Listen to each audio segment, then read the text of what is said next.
season. There's real baseball going on. Yeah, there's real Major League Baseball happening. Euchre on the radio, all that is back. However, since we can't go to games, we're still game planning our future trips, including a very special destination that we're looking at on the game plan this week. Before we get to it, we want you to hit that red subscribe button.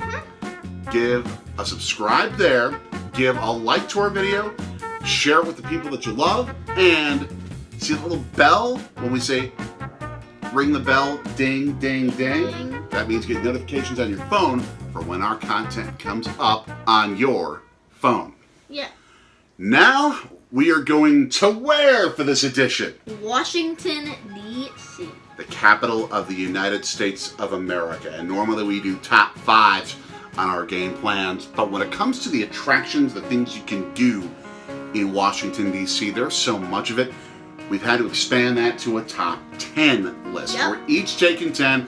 I'm giving the kid first dibs, so there's probably going to be more stuff that I wanted to do that he's going to steal from me. I did steal a couple. Oh, a few, but that's okay.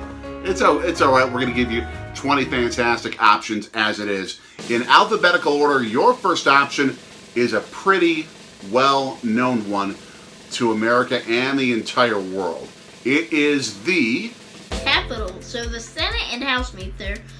It's in the center of Washington, D.C. Pretty much literally the exact center of the District of Columbia. Ooh, George Washington laid the U.S. Capitol cornerstone. And what they do in order to mark the cornerstone being laid? They had a barbecue. They roasted a pig, they roasted a bunch of chickens and stuck some barbecue sauce and just ate a bunch of good food afterward. It really was a barbecue party. It took years to build that building. And if you get a pass, you can actually see the Senate and the House meet. You can see them in action during chambers and see some of the very fun, very interesting things about American politics. We could have an entire series on that if we really wanted to. But you can at least see it in action.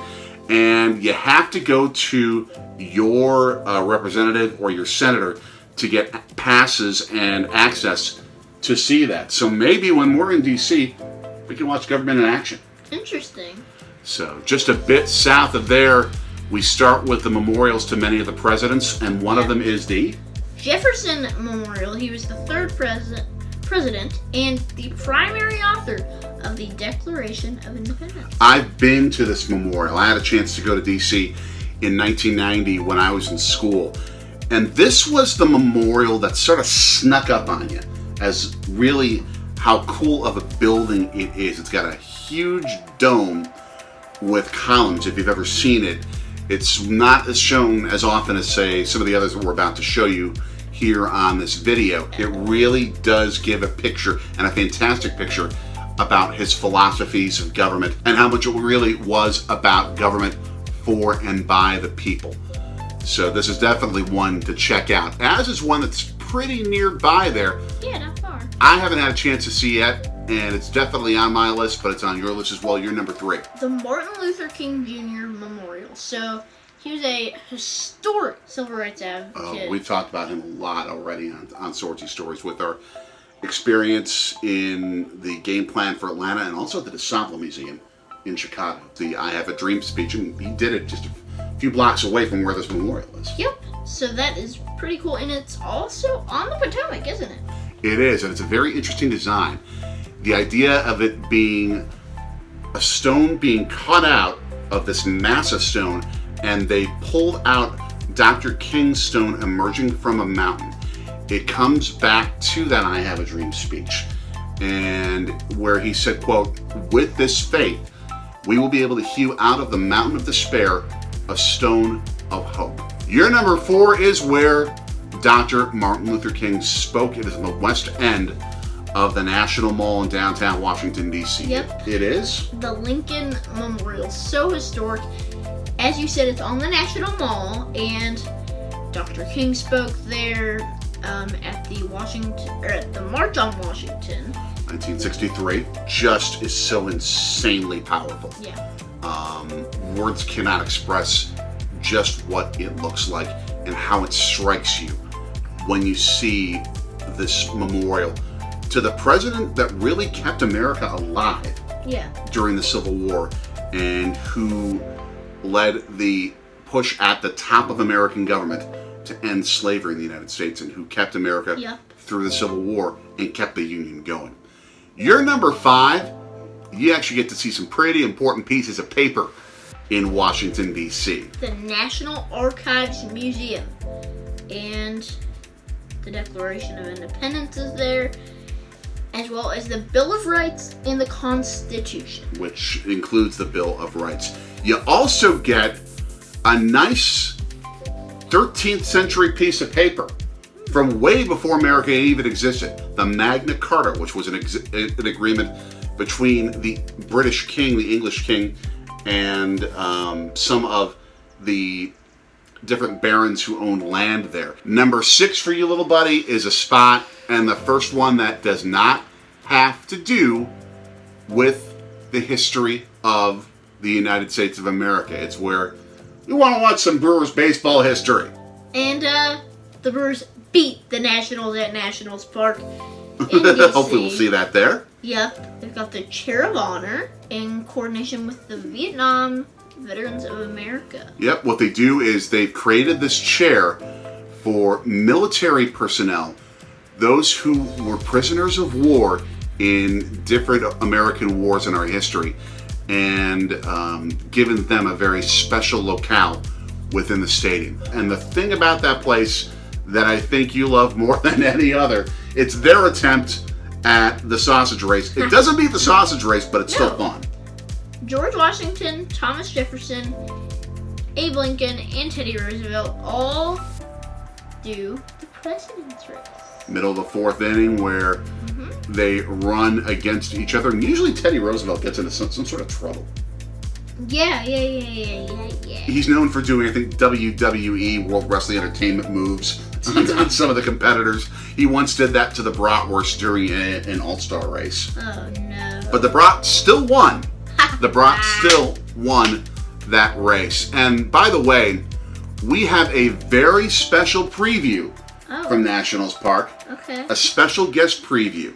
Remember how I said it was someone who's done some things in the world of sports? Yeah. In Washington, D.C.? Okay.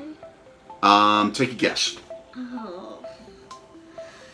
Ooh, I honestly have no idea. This guy wrote the Vince Lombardi biography, When Pride Still Mattered.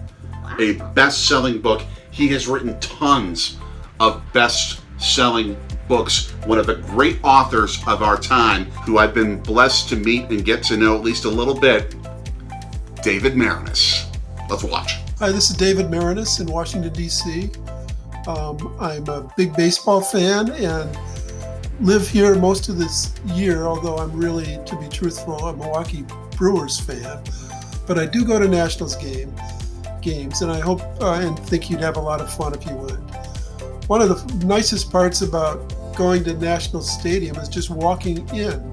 You come in from center field at a second level and see the vast expanse of green in front of you. And it's just really nice. You just know you're going into baseball. The stadium itself is pretty good. It's about on a level with Miller Field, although it's not enclosed like Miller Field. But it's a pretty good, but not the best stadium, but certainly good enough.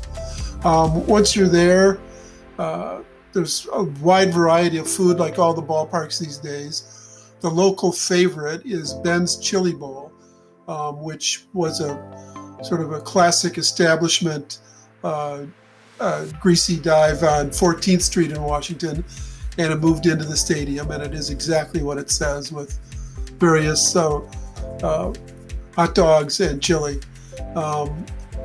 When the game's over, you can walk down along the Anacostia Riverfront to a series of restaurants right on the river. My favorite is the Osteria Marini. Very nice, but there are 3 or 4 right next to it if you have different tastes. There are 2 other nice waterfronts in Washington. One is a relatively new one called The Wharf, which has several great restaurants and is a very thriving place, at least when COVID is over. My favorite restaurant there is classy Mexican place called La Vida, Mi Vida.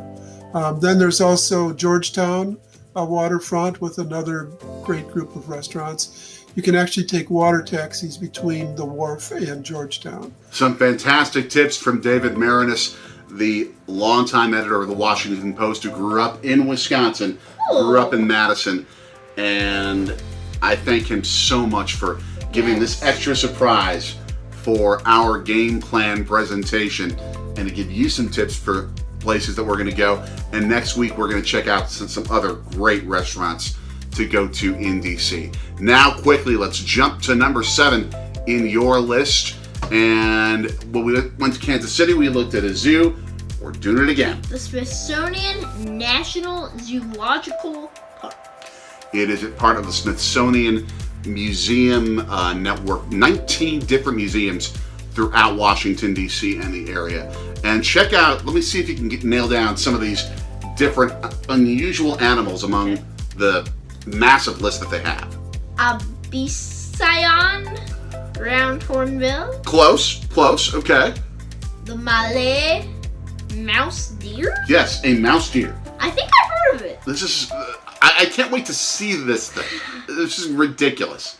The northern Lazun giant cloud rat. No, they didn't get this one from some of the areas of New York City where they're known for rats. This thing is a lot bigger.